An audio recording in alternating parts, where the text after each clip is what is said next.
Hello, everybody. It's Dr. B and Elizabeth here. Happy Halloween. Okay, almost Halloween. Not quite Halloween, but it is October, and October is Chiropractic Wellness Awareness Month. Woo, a lot of words there. And Sensory Processing Awareness Month. Holy Hannah those two, they're hand in hand. They go hand in hand. And that's what we are going to show you today and give you some fun tools and tips for the first 1,000 days of life. So with that said, Elizabeth, you're going to go take a nap and we are going to flip onto some slides and we're going to get rocking and rolling and have some fun. So let's do this. Chiropractors out there, you need to understand our role in the sensory world. So here's the funny part. I've been digging on this work I've been in practice going on 33 years. Yes, 33, and I am only 24 years old. So you guys out there can do the math. So here's the deal. When I first started digging into this work, there wasn't a lot in our profession going on. So I would attend conferences from the medical world, from the OT world, the PT world, you name it, because of my background, my undergrad work. So I would always be the only chiropractor there.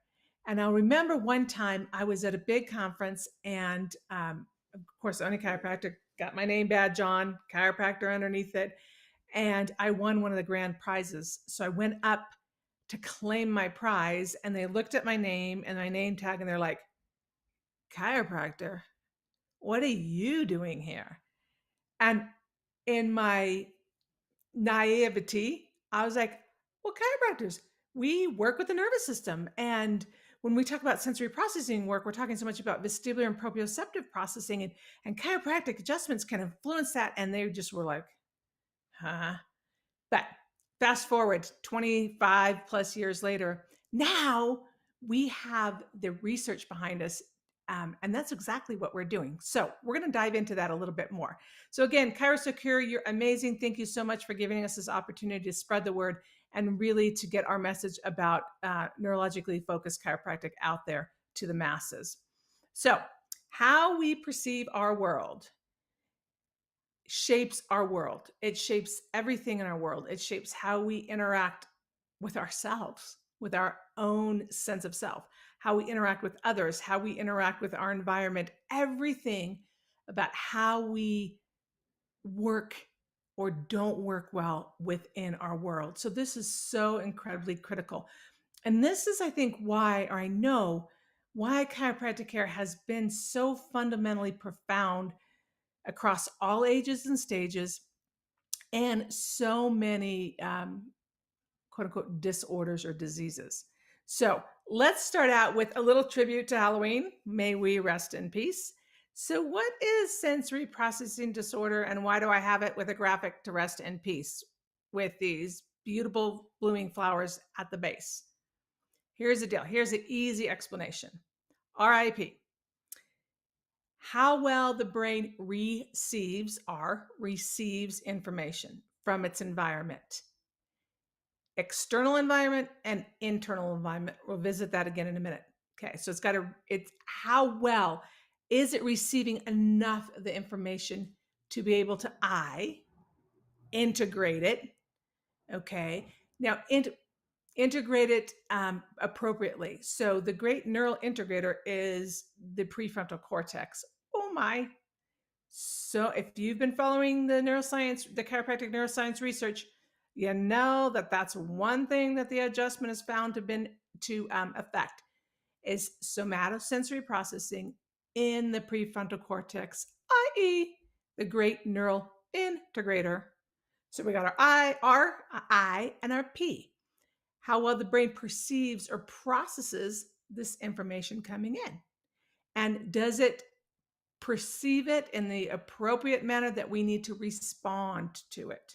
Okay, so there's our RIP. Now, if this is happening if there's not too much allostatic load on the nervous system, we've got homeostasis going on, the brain will receive, integrate, and perceive the information appropriately, and we respond appropriately. The body is at ease. The system is at ease. It's at peace. So we can rest in peace.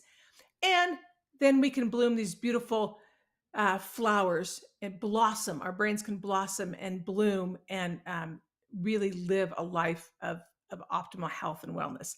So, in order to feel safe and comfortable and secure in our environment, we have to take in, organize, process, integrate information from our world, our external and our internal world, so that we feel safe and comfortable and we can respond to the given demands and commands in that particular situation. This is the law of neuroadaptability, right? That's what we as chiropractors can add to this picture. And that's why I love that these two awareness months go together. Okay, they're in the same month because we're able to help the brain process the information from our environment so that we can neurally adapt appropriately and respond in an appropriate fashion.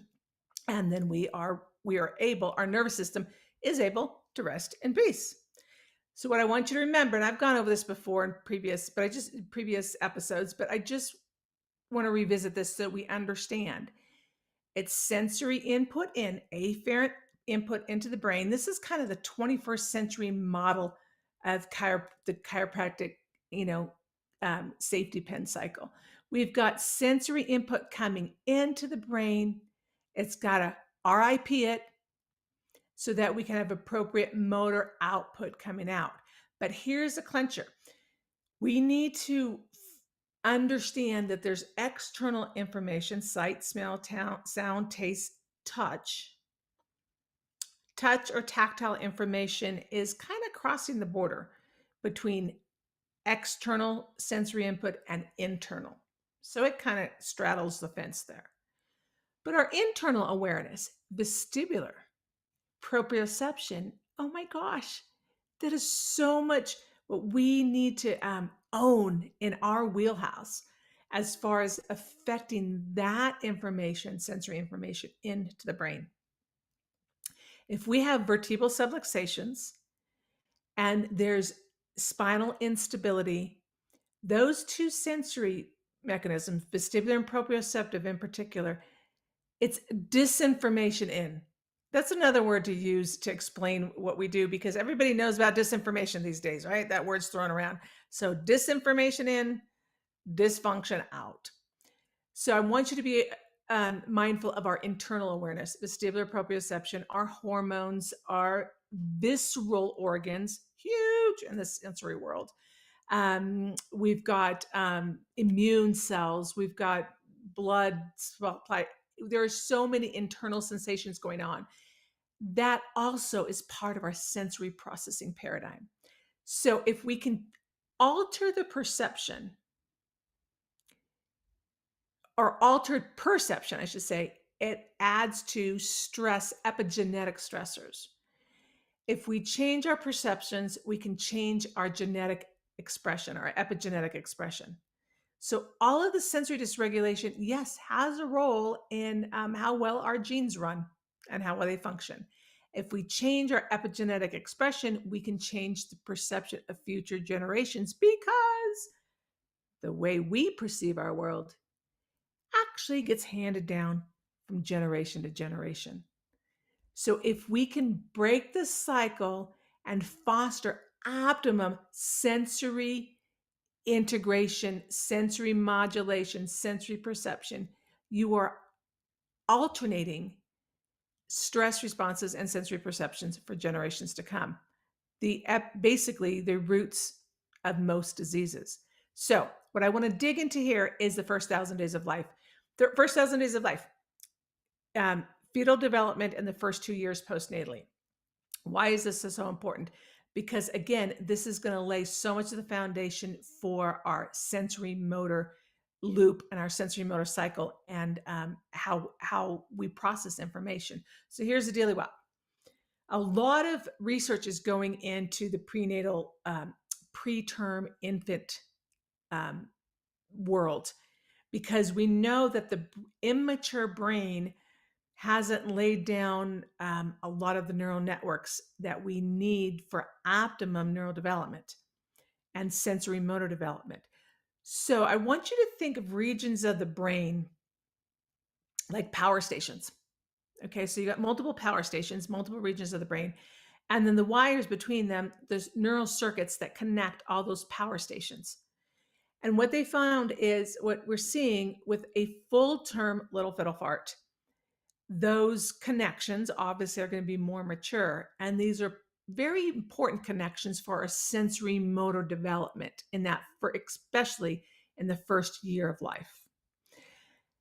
Preterm infants aren't those substations, those regions of the brain and the connectivity between them are immature. And so therefore what can happen, and that's why we tend to see preterm babies have more of an association with neurodevelopmental challenges down the road, which can be learning attention behavior or autism or ADHD or one of those kind of labels. But what we also see is that preterm little ones, if they're given the right sensory environment within that first 1,000 days, they can play catch up. Their brains can play catch up to the full term baby with better functional connectivity. Okay. So I want to just throw out a couple key things I want you to be mindful of as far as developmental milestones go. Obviously, tummy time. But why? We talk about tummy time and it's so important for brain development and neural development, but why? Because that cervical extension fires so much interoceptive input to the brain, the developing brain, particularly vestibular and proprioceptive input. And so you're basically pushing and connecting those neural circuits. So I'm going to simplify this very easily. In our Academy of Neurodevelopmental Practices, we have a Foundations of Development course that is phenomenal. So we dive into it more. But this is one of the key things we need to look at. We need to also look at not just, are they doing tummy time? Are they doing it properly? And are they going through stages that we want to see in tummy time? So for instance, the little dude on the far right with the angry face, he's perfect for the Halloween skit, right? He looks like he's got a little Halloween costume, what's that little guy from Star Wars? Anyway, that's what he looks like. So he's in tummy time. His head is up to 90 degrees. That's where we want to see it, about 3 to 4 months-ish. That head there in extension and up about 90 degrees, okay? And they want to be up about 90 degrees and be able to looking around. But then as we go through our developmental tummy time, we want to start being able to weight shift or pivot through our core axis. So you're going to see the little middle guy there, right? He starts to weight shift on his arms, which is incredibly important that we go through these stages. And then the little one on the far left is in what I call the pull, push, fly position. He's in the fly position, up, right? Arms to the side like an airplane. So we want to see that this is happening through different ages and stages. So by 5-6 months-ish, we want to make sure that they've gone through regular tummy time, pivoting and weight shifting, and then to the fly position. Because this is enhancing neurological input into the brain, and it's maturing, helping to mature and foster more of those neural circuits. Okay, so bottom line is, especially your preterm baby, you want to make sure that they play catch up and go through these developmental milestones.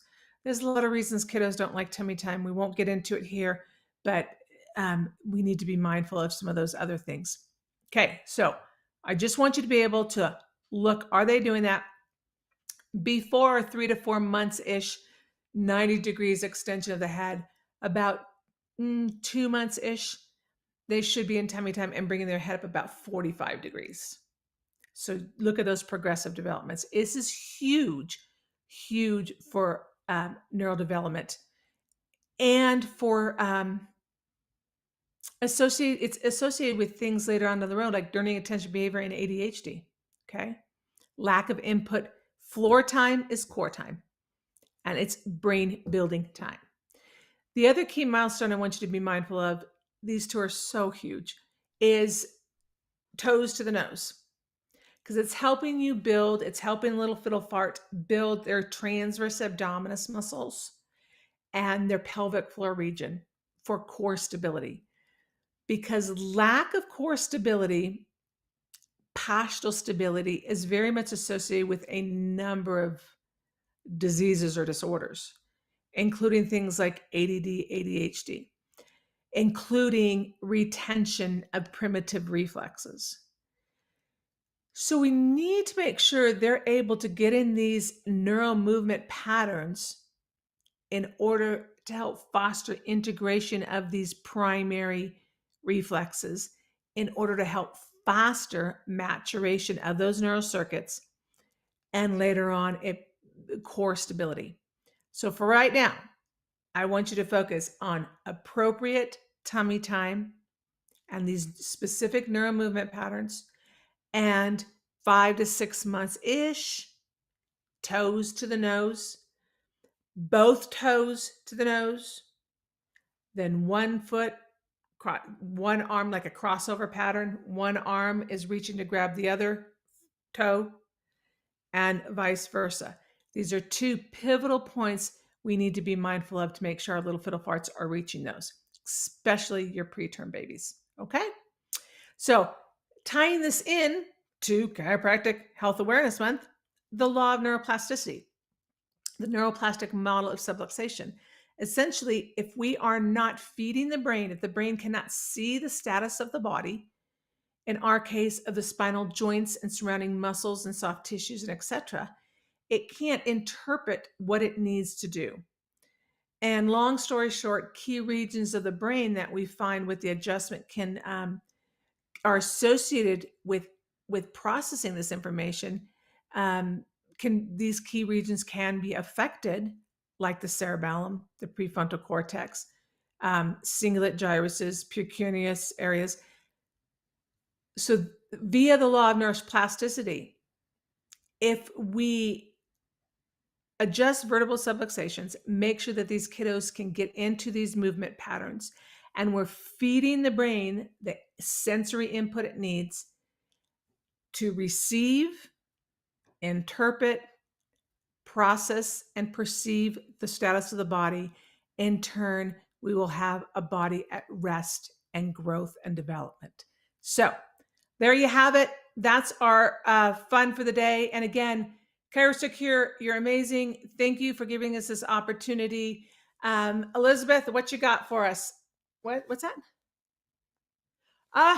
She cannot wait to see all of you next month before turkey time. And until then, keep being amazing. Keep enlightening the world about neurologically focused chiropractic, especially for the little fiddle farts. And together, let's get in there and turn the tide. And we'll see you in November.